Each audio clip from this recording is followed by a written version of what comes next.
Hey, what's up ladies and gentlemen, this is David Benjamin from HealthyWildAndFree.com. Today I want to share some information with you that will help you beat unhealthy food cravings.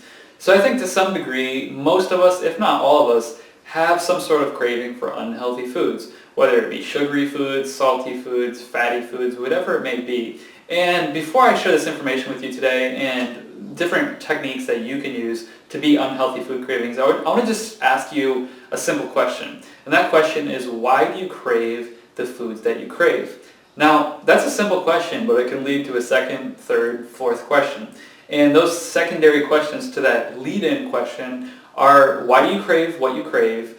And is the reason you crave that food a physical reason, or is it an emotional reason? And the reason I ask that is because it seems that a lot of people have emotional food cravings. And what I mean by that is, if you were raised on a certain type of food, a certain, maybe it's like mac and cheese and some other thing.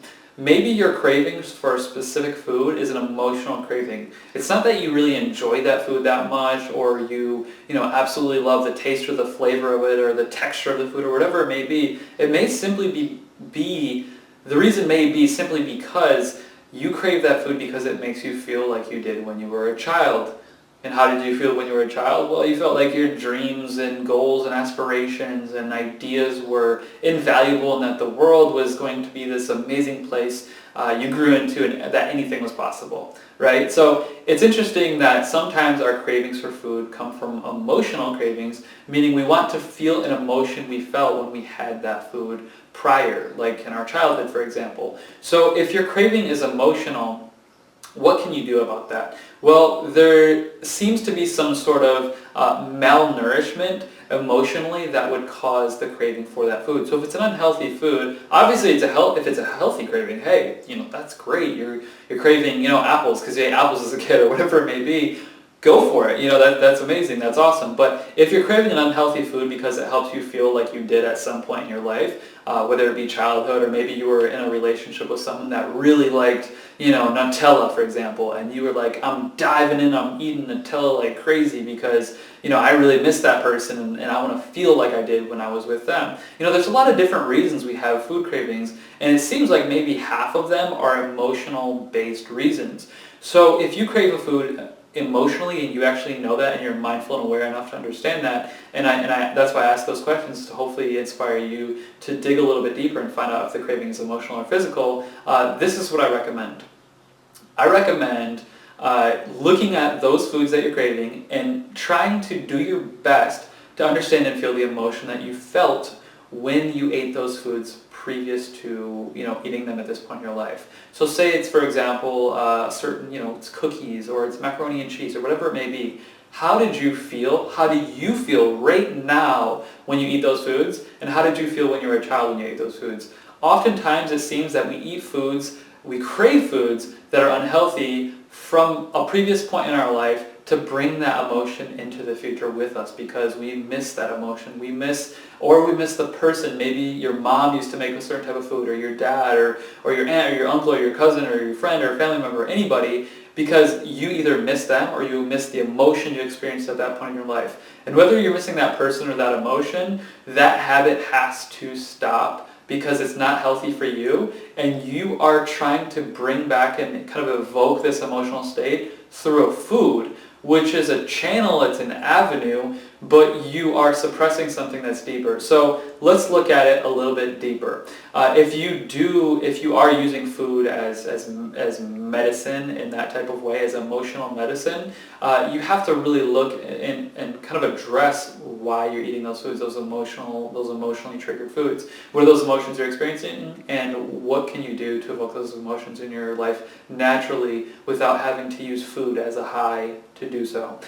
So whether it's happiness, whether it's joy, or feeling connected, feeling loved, whatever it may be. We use food is introduced to us. It's brought into our life for various reasons. Your parents, your mom, for example, cooked for you maybe growing up, and you felt loved by her from that, and food was that gateway, if you will. But over time, it kind of turned into a gateway drug, unfortunately. So understand what emotions you do feel when you eat those specific unhealthy foods that you're eating, and do your best to look at your life and find ways to feel those emotions and evoke that emotional state through being inspired, through feeling loved, through feeling connected just by yourself or by using tools outside of yourself. Whether it be listening to music, because music can bring that and evoke that emotional state as well, or writing and journaling, or reconnecting with that loved one, that friend or family member that you used to eat that food with or drink that drink with, or whatever it may be. So if you can have those things in your life without that food attachment, that's a huge step in your health and your well-being, and you're not suppressing and hurting your body every time you reach for that sugar or those fatty foods or whatever it may be. So that's the first kind of segment of the video I wanted to discuss today. The second portion is physical food cravings. So if you crave something just because you crave it, I mean, you're like run into the kitchen and you're like, I gotta grab this sugar and I gotta grab this specific brand of cookies or whatever it may be, a specific something. The reason you crave something is because your body is malnourished in some sort of way nutritionally. So kind of like I talked about emotional malnourishment and why you may crave a food emotionally, there's kind of an emotional hole or gap there. Nutritionally, the same applies if you crave something and the reason is physical, if you physically crave it.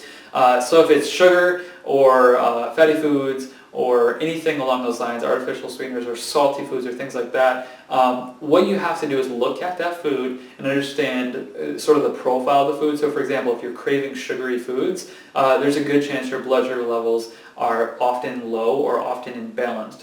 In other words, you just need to understand and apply different principles in your health and in your diet to balance your blood sugar levels more often. So what can you do? You can eat more protein. So if you crave sugar, just simply eat more protein. Organic chia seeds are great, but organic nuts and seeds are awesome. They're quick, you can snack on them, you can go in your cupboard and grab them, you don't have to cook them, you don't have to prepare them, you just open the bag and eat them. So just start craving protein. So start replacing those sugary replacements with protein, as well as fruits, because fruits are sweet and they're going to help get your blood sugar levels up, but they also have fiber and other nutrients. They're going to buffer that sugar in your body, so it's not going to affect your insulin and blood sugar levels as dramatically as sugar in a preserved cookie or a preserved form that doesn't have the things to kind of buffer that sugar in your body.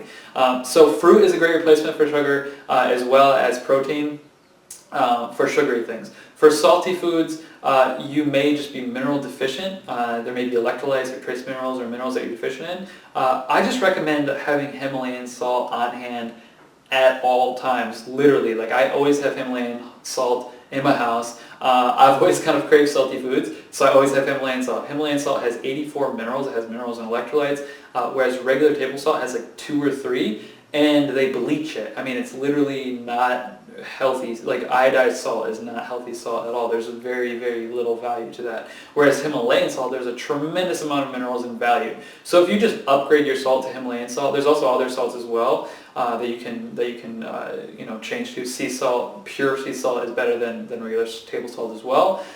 You are getting a better range of minerals, which can better sufficiently basically benefit that deficiency of mineral deficiency that you have. So you just want to upgrade your salt. Same with craving sugary foods. If you're craving sugar, upgrade. Eating protein and fruits are great, but also adding stevia into your diet. You can get liquid stevia from different companies. You can just add it into your water. You can add it into recipes. Really anything. You can add stevia to anything. So you can utilize that in many ways. So if you really just start to look at what you crave. I guess the point of this video is to share that information with you if you crave sugary or salty foods, because most people crave sugary or salty foods.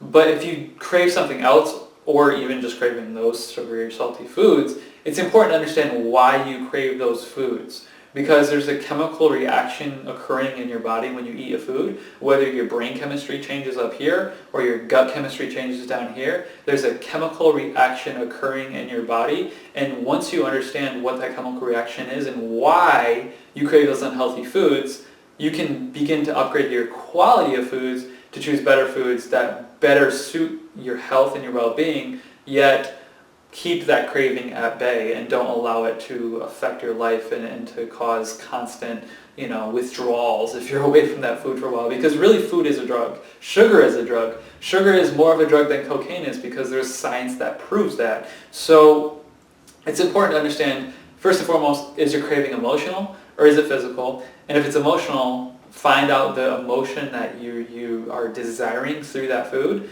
and find a new way to invoke that emotion in your life without that food. And then if it's physical, find out why you're craving those unhealthy foods physically, whatever, maybe sugary, salty, fatty, whatever, and then upgrade and replace those foods with higher quality foods. And if it's fatty foods, for example, there's a lot of healthy fats: coconut, hemp oil, olive oil. I mean, there's so many healthy fats, and they may not sound exciting or delicious, but if you start to add hemp oil or fish oil or olive oil or coconut oil or all these different healthy fat rich oils to your salads or to your diet or to your cooking or whatever it may be, you're going to start to remove those unhealthy food cravings and replace them with healthier, higher quality, upgraded choices for foods. So with that being said, determine your food craving, why it's unhealthy, and then it's all about replacing habits. One of the biggest things people talk about in health is like, don't eat junk food, don't do this, don't do this. And I can tell you all day what not to do, but if I wasn't telling you what to do to replace that bad habit, I wouldn't be doing you any service. So that's why I'm sharing this with you. It's really important to, if you want to make any change in your life, whether it's change your diet, exercise, mental, cognitive, emotional, sleep, living, career, any type of routine in your life, on any level, there has to be a new habit replacing the old habit in order to improve those habits so that you still have something cognitively, a new pattern to move into. So it's kind of like if you're like driving down the highway at 70 miles an hour and you need to get off an exit. You don't just get off the exit and completely stop. You have to change lanes, and then you slow down a little bit, and then at the end of the exit you stop at the road. And that pattern changing is what allows you to change direction, to get on a new road, to go in a new direction. And you can't just completely stop doing one thing and doing another thing. You can't just completely transition. You have to find a new pattern, a new pathway, and replacing those bad cravings with healthy cravings or healthy emotional responses are how you're going to beat those bad cravings. And you can use both of those in conjunction as well, so keep that in mind. So if you crave something, maybe it's an emotional and physical craving at the same time. Maybe you crave something emotionally, but also there's a physical craving there as well, and you can kind of recognize emotionally it makes you feel a certain way, but physically you crave it as well, even if there's no kind of emotions in play. You can use emotions and cravings to your advantage. So you can kind of like positively charge the healthy foods that you're eating and have this positive emotional state around those foods, and then find foods that change your brain chemistry, that make you feel good, and start craving those foods. So for example, camu berry. It's an amazing berry from the Amazon rainforest. Boosts your serotonin levels, which helps you feel happier and does all these good things for your brain chemistry, helps you feel good and happy. That's one thing you can integrate. Turmeric is another thing you can integrate. Really good for brain chemistry, really good for making you feel happy and feel good overall. Bananas is another one.